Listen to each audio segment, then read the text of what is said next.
I began to build the life that I've always wanted. And now, baby, I'm a whole healed, Black, anointed and appointed woman. Come through, whole healed woman. Come through. Right. Love me. Okay.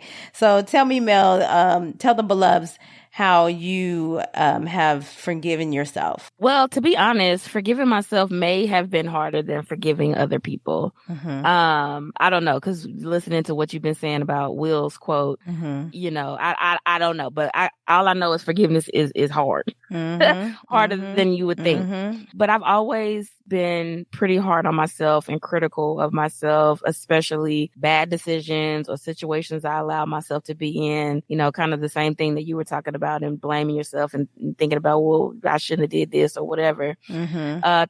I've been critical of myself in terms of relationships that I've stayed in too long or should have never got in. Not doing that I wanted to do. So forgiving myself is a conscious choice that I have to make, and learning to honor every part of my journey, the good, the bad, the ugly. And I'm learning to accept all the different versions of myself that I have been and who I am now. I mean, I love how you stretched out that all, okay? Because I love that. I mean, it's really important, so important for us to love the becoming part. You know, we don't just become Michelle Obama. We don't just become Oprah Winfrey. You know, it's a process. And so it's important for us to start to, maybe it clicks that when you get 40, I don't know, but you start to like appreciate those moments, right? Yeah, all those moments of I love the word becoming. Oh, and then you said Michelle Obama. I just got it.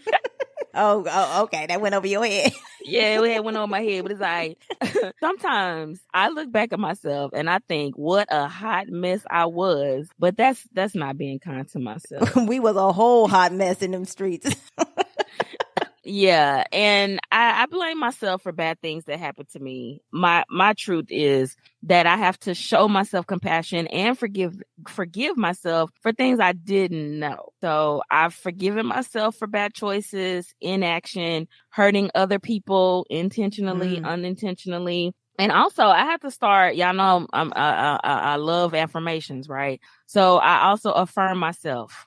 I am worthy of forgiveness. I am not my mistakes. I am not my bad decisions. I am not the worst thing I've ever done, because sometimes I think we'll get caught up in, well, I'll speak for me. You know, I would get caught up in those bad choices. Like, you're like, girl, what was you doing? What was you thinking about? But that's not who I am. That was a clip of a moment in time, you know, as I've been on this journey. And I think the easier it becomes to forgive ourselves, the easier it is to forgive other people. And if you are unwilling to forgive yourself for shortcomings or whatever the case may be, you damn sure ain't about to forgive other people.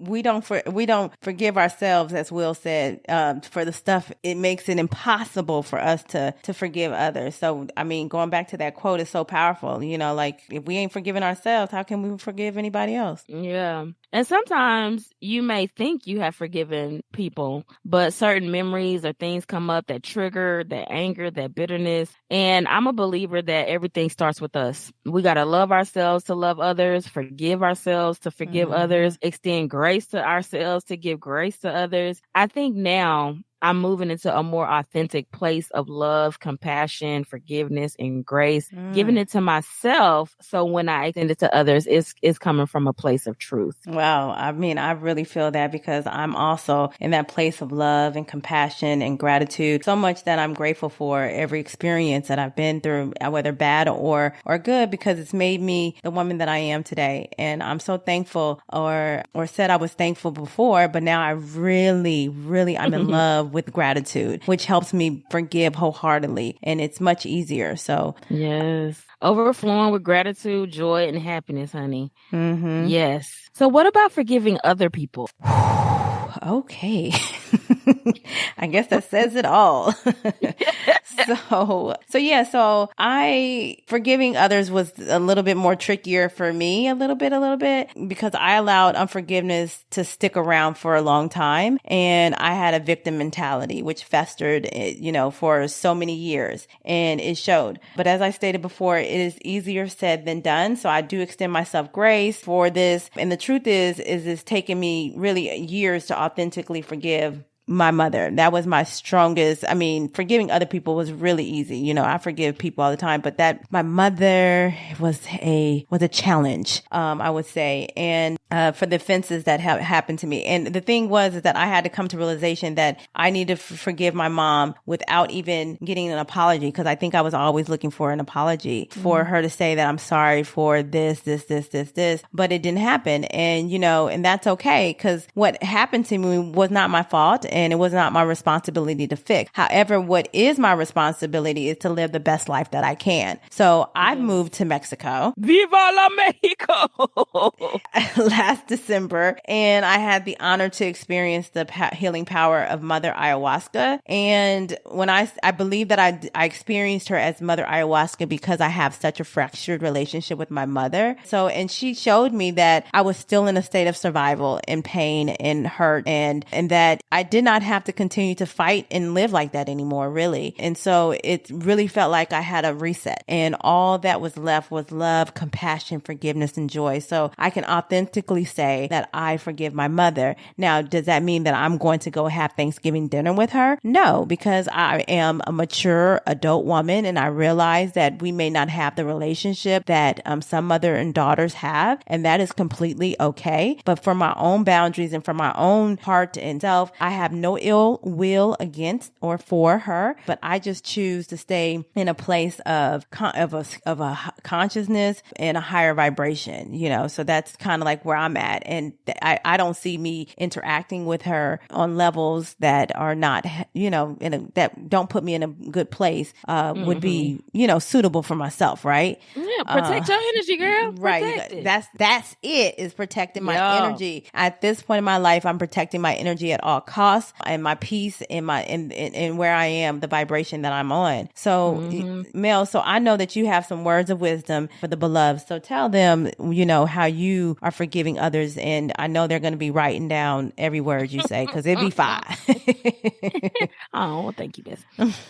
Forgiving others. It's been a process, just like forgiving myself. And to be honest, I thought that I had to keep forgiving over and over because I would still have anger, bitterness, resentment pop back up from time to time. Or if I saw a person or a memory came up, there was still very much an emotional charge. So now, according to my understanding, I basically wasn't really forgiving them. I was trying to forgive them, but I really wasn't. I truly had not released the pain and negative emotions associated with the event or that person. That's what I was trying to express before, that I didn't really let go of the negative emotion that was associated with the event. Y'all, I knew she was going to come with a word. I knew it, Lord. Okay. Taking notes. Yeah. And we learning, we're growing. Yeah. So just to give you all a little depth, and I'll go ahead and name some specifics. My mom, my dad, my grandmother, fathers of my children, for example, those were some of the harder people or forgiveness things that how do I say it? Y'all help me. But those were the people that it was the hardest to forgive. There I go. Those were people that I had to constantly readdress as I've been going through my healing process. So, I mean, I've done many things. I've written letters. I've gone to the gravesite, talked to loved ones who passed away that I hadn't forgiven. I journaled. But like I said, those grieving stories were still circulating in my head and in my mind. Recently, within the last few months, though, I learned a technique to truly forgive and let it go. And I'm sorry, y'all. I wish I could remember what book it was from, but I've been reading so many books that I can't recall. If it comes to me, I'll put it in a post later. But they said after you forgive and you say your piece, write your piece, whatever. That's it. Don't keep coming back to the issue or the person and keep trying to forgive them in your mind. After you have forgiven, when they come back in your mind or a situation comes back into your mind, you repeat the phrase or the mantra, peace be unto you and peace be unto the person that you have forgiven. So you'll go ahead and name that person. And that has been powerful for me. Like, and this is what I tell myself, I've already forgiven. I have released the pain, the negative emotions associated with the harm, the offense, whatever. And now I claim my peace. Yes, claim it. I call my peace and I speak it over them. And that frees me from negative thoughts or obsessing over details or the grievance story. Because, and I think you mentioned it earlier, thoughts being in loops. Like sometimes my mind will obsess over things, obsess over how I felt or what they did or whatever. And that can be hard. It can be overwhelming. It can be hard to get out of that. And so in this new practice of saying, peace unto me and peace unto whoever, it is really empowering, y'all. I tell you no lies. I don't know if it'll work for everybody, but it's working for me. That's all I can say. I think I'm gonna put that in my little box. Peace add that to your repertoire. Yes. It really does alleviate internal conflict for me. Cause y'all know the war is always in your mind. Yeah. So it alleviates the internal conflict for me. I'm not warring with myself. I'm not trying to coerce myself into believing anything. It's peace. It's peace. Peace be still. So peace be still, honey. So my forgiveness game is on a new level, as is everything else, Yes. I know. We it's all the way up from here. All the way up. All the way up. It's all the way up. I thought that this was a great, conversation. It's fire conversation about forgiveness because it's so important to forgive and to find ways to forgive so that you can move to the next level and be all the way up. And I think that this is going to be very, very, very useful to our listeners. And I think we've covered all the bases on forgiveness, and we hope that you heard some gems that will help you on the journey of forgiveness, which translate into healing and being the best version of ourselves and yourselves, beloved. That's what we hope and wish the most. And also, just real quick, a short little plug. If you have not yet been to our website, please hop on over there. The website is developmentandshit.com/shop for merch. And we want you to tag us on your socials when you do get that. Okay. We love you. We cannot wait to connect with you guys again. Thanks for giving us your attention. If you enjoyed this episode and want to support, please share it with others, post about it on social media, or leave a review. Follow us on Instagram at Development and Shit, Facebook at MELLNB, Twitter at melleneemonique_pod, and visit our website at developmentandshit.com.